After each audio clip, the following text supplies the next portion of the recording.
નમસ્કાર, આપ જોઈ રહ્યા છો સ્પાર્ક ટુડે ન્યૂઝ. પાદરામાં સ્થાનિક સ્વરાજ્યની ચૂંટણી જે યોજાવાની છે આગામી 26 તારીખે.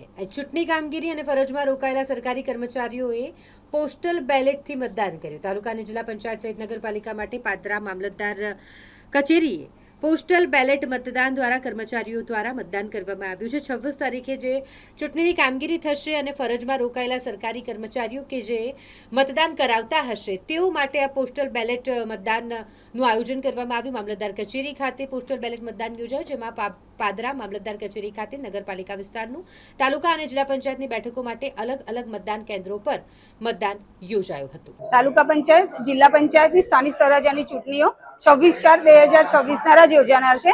તે ચૂંટણી દરમિયાન તમામ કર્મચારીઓ અત્રે કામગીરી કરતા હોય છે. તે પૈકી પોલીસ ગ્રામ, તલાટી કર્મચારીઓ, રેવન્યુ કર્મચારીઓ તથા અન્ય કર્મચારીઓ, શિક્ષકો તમામનું પોસ્ટલ બેલેટથી મતદાન કરવા માટે આજે એનું આયોજન કરવામાં આવેલું છે અને એ આયોજન સુખરૂપ ચાલુ થયેલ છે. પાદરા મામલતદાર ઓફિસના કોન્ફરન્સ રૂમમાં રાખવામાં આવેલો છે. ટાઈમ સવારે 11 થી 5 વાગ્યા સુધીનો રાખેલો છે.